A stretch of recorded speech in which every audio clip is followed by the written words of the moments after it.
তারপরে আমার লোকের ক্লাসমেটগুলো সবাই যখন ভর্তি হয়ে গেছে ফার্স্ট ইয়ার, তখন আমি সুযোগই পাই নাই, কোনোভাবেই পারি নাই যে লেখাপড়া করবো। এই সময় অনেকটা কান্নাকাটি করছি, কারণ একটা বছর আমার গ্যাপ হয়ে গেছে। আমরা এসএসসি পরীক্ষার পরে আমরা খুবই হতাশ ছিলাম যে আমরা কলেজে ভর্তি হতে পারবো কিনা।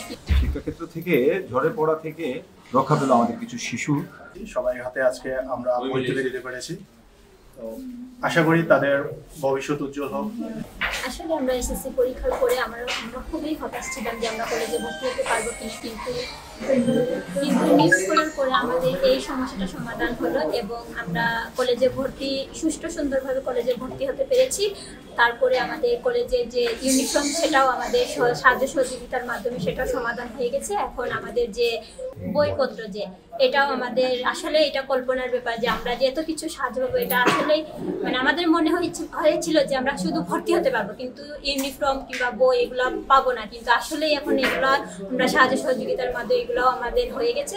আর এগুলো পাওয়ার পরে আমাদের মনে আরো ইচ্ছা যাচ্ছে যে আসলে আমাদের আরো ভালো কিছু করার কথা, যেটা করছি ওইটা মানে আসলে অতীতে ছিল, বর্তমানে আমাদের ভালো কিছু করতে হবে।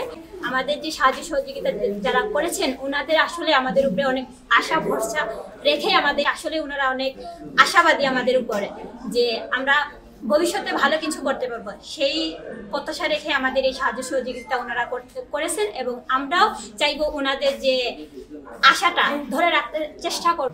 আমি একটা বছর গ্যাপ দিছি, কারণ 2024-এ পাস করছি, তখন অ্যাপ্লাই করবো ভাবছিলাম, কিন্তু টাকা যখন অ্যাপ্লাই করতে পারি নাই। দ্বিতীয়ত আমি লেখাপড়া করাতেও চেষ্টা করছিলাম, তখনও পারি নাই, কারণ এই সময় তারপরে আমার লোকের ক্লাসমেটগুলো সবাই যখন ভর্তি হয়ে গেছে ফার্স্ট ইয়ার, তখন আমি সুযোগই পাই নাই, কোনোভাবেই পারি নাই যে লেখাপড়া করবো। এই সময় অনেকটা কান্নাকাটি করছি, কারণ একটা বছর আমার গ্যাপ হয়ে গেছে। তারপর মন খারাপ করি নাই আমি, যে মন খারাপ করছি একটা বছর, এই বছর যখন আমি লেখাপড়া আগ্রহ হয়েছি, তাহলে মন খারাপ করার কোনো প্রশ্ন ওঠে না, কারণ মানুষের একটু না একটু কম বেশি থাকতেই পারে, তা নিয়ে যে মন খারাপ এমন তো কোনো কথা না। তার জন্য মানে এই বছর আমি লেখাপড়া করতে পারতেছি, সামনের বছর থেকে এই বছর আমার আনন্দটা অনেকটা বেশি প্রকাশ করে যাবে, মানে এটা আনন্দ।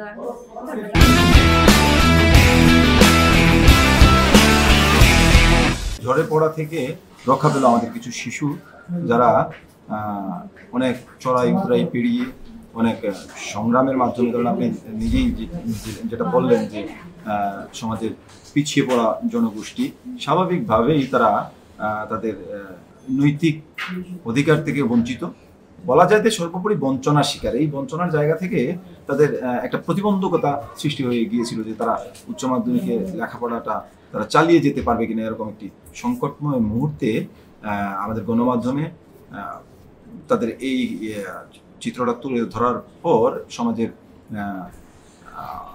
সচেতন মানুষরা এগিয়ে এসেছেন, তাদের শিক্ষার ব্যবস্থাটা বা দায়িত্বটা কাঁধে তুলে নিয়েছেন। এটাই তো আসলে হওয়া উচিত, যে আমরা একে অন্যের পাশে থাকলে একে অন্যকে নিয়েই আসলে সামনের দিকে এগিয়ে যেতে হবে। সেই প্রত্যাশা থেকেই তাদের পাশে যারা দাঁড়িয়েছেন সবাইকে সাধুবাদ জানাচ্ছি এবং আশা ব্যক্ত করছি বা স্বপ্ন দেখছি যে ভবিষ্যতে কলেজে স্কুলে ভর্তির টাকার জন্য, বই কেনার টাকার জন্য, ড্রেসের টাকার জন্য যাতে তার শিক্ষায় বাধাগ্রস্ত না হয়। তখন জানতে পারি যে এটা হচ্ছে কিছু ভালো স্টুডেন্টরা আসলে সামান্য কিছু বইয়ের জন্য লেখাপড়াটা কন্টিনিউ করতে পারতেছেন না, যার সুবাদে হচ্ছে উনি প্রথমে চেষ্টা করেন যে নিচে থেকে কিছু করার, যেহেতু বেশ কিছু স্টুডেন্ট এখানে, তো এখানে হচ্ছে আমরাও খবর পাই, যেটা শুনি সাথে সাথেই আমরাও আশ্বস্ত করি যে আমরাও সম্ভবত আমরা যতটুকু পাই আমরাও সাহায্য করব এবং আমরা ইনশাআল্লাহ আজকে সফল হয়েছি। সবাই হাতে আজকে আমরা বই তুলে দিতে পেরেছি, তো আশা করি তাদের ভবিষ্যৎ উজ্জ্বল হোক, তারা ভালোভাবে লেখাপড়া করুক। আমরাও সবসময় পাশে থাকবো অবহেলিত শিক্ষার্থীদের পাশে। আমরা যেখানে প্রবলেমগুলো পাই ওইখানে আমরা ঝাঁপিয়ে পড়ার চেষ্টা করি, মানবিক টিম সবসময় পাশে আছে।